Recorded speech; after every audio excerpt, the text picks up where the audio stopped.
भैया और बहनों को मेरा प्रणाम।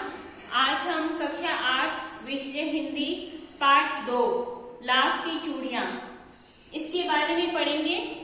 इस पाठ के जो लेखक हैं वह कामता नाथ हैं। मैं आपको इस पाठ के सार को समझाने जा रही हूँ। यह जो कहानी है यह लेखक के बचपन से संबंधित है। लेखक जब छोटे थे तो वे क्या है अपनी ननिहाल जाया करते थे अपने मामा के गांव। तो वहां पर बदलू नाम का एक व्यक्ति था। यह जो कहानी है यह बदलू पर ही है। बदलू नाम का एक व्यक्ति था। बदलू जो है एक मनिहार था। मनिहार क्या होता है? जो चूड़ियां बनाने का कार्य करता है। चूड़ियां बनाने का कार्य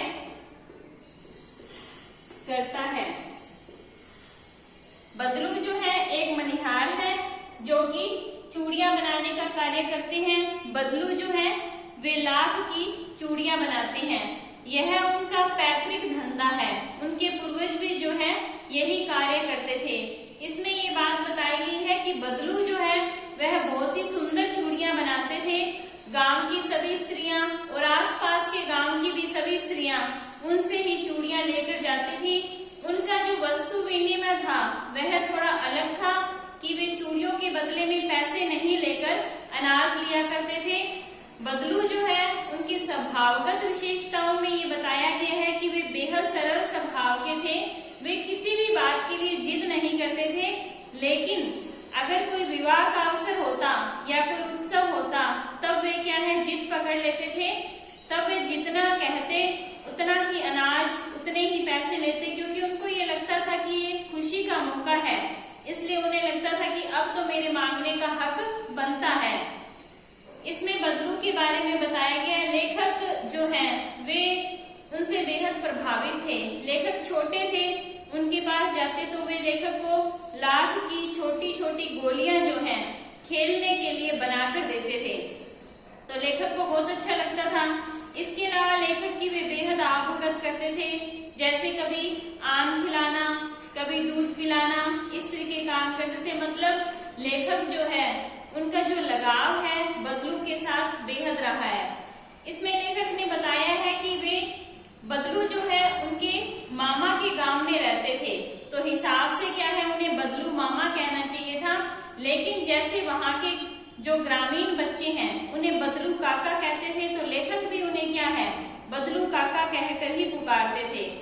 इसमें लेखक ने बताया है कि जब भी वे जाते तो बदलू काका के पास जरूर जाते, क्योंकि वे उन्हें अच्छे लगते थे, उनका काम अच्छा लगता था। वे जो लाख की गोलियां बनाते या उनका लाख का जो भी कार्य था वह वो करते, तो लेखक को वह देखना बेहद पसंद था। इसमें लेखक ने ये बात बताई है कि उनके पिताजी का जो तबादला है काफी दूर हो गया, जिस वजह से वे क्या है अपने मामा के गांव में जा नहीं सके। मतलब काफी समय तक वे नहीं जा सके। जब वे काफी समय के बाद गए तब वे काफी बड़े हो चुके थे। तब उनकी जो रुचि है वह लाख की छोटी छोटी गोलियों में नहीं थी। लेकिन जब वे गांव में गए तो उन्होंने ये देखा कि गांव की जो स्त्रियां हैं उनके हाथों में कांच की चूड़ियां हैं। उनके हाथों में जो है लाख की चूड़ियां नहीं है। कोई एक आधा ऐसा था जिसके हाथ में लाख की चूड़ियां थी, बाकी सभी के कांच की चूड़ियां थी। तो लेखक के मन में एकदम से बदलू के बारे में विचार उत्पन्न हुआ कि मतलब अब यहाँ की जो स्त्रियां हैं वह लाख की चूड़ियां क्यों नहीं पहन रही है।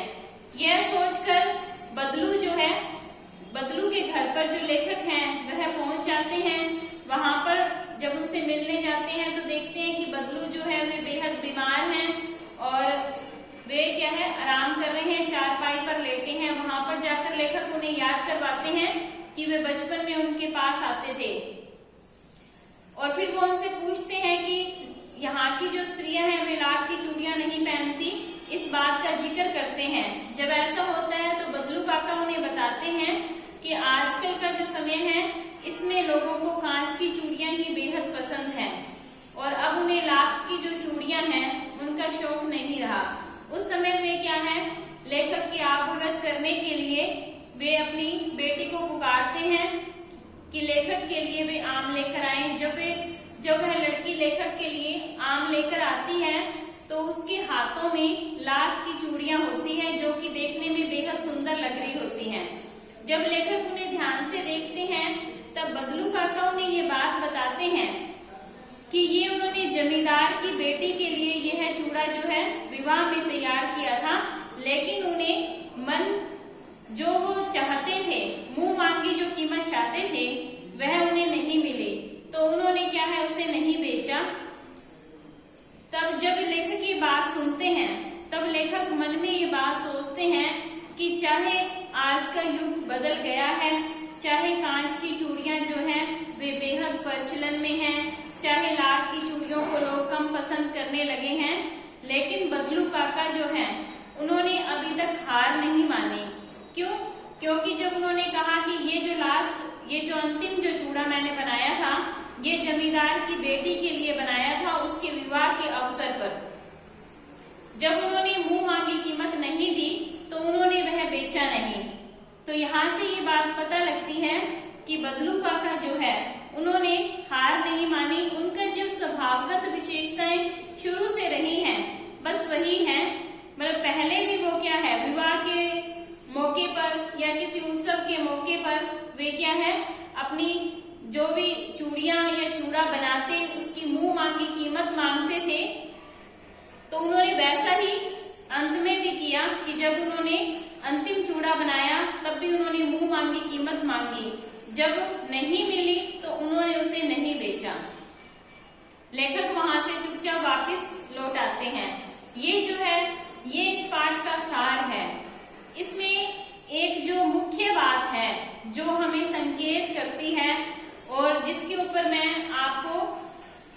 आपका ध्यान दिलाना चाहूंगी वो ये चीज है कि जो मशीनीकरण युग है, जो मशीनी युग है, इसमें क्या है कुटीर उद्योगों को बहुत ज्यादा नुकसान पहुंचा है। जैसे बदलू जो लाख की चूड़ियां बनाने का कार्य करता था यह एक तरीके से उसका कुटीर उद्योग ही था, लेकिन मशीनों से जो चूड़ियां कांच की बनती है उन्होंने उसका स्थान ले लिया, जिससे क्या है वह कार्य बंद हो गया।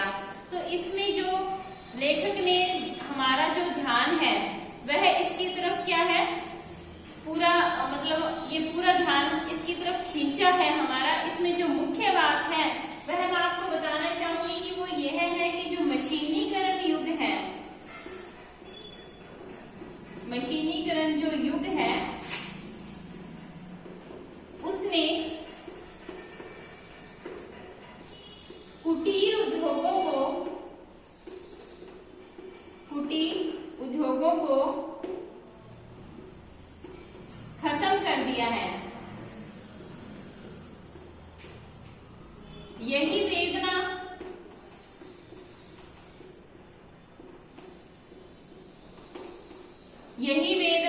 यही पीड़ा इस पाठ में बताई गई है।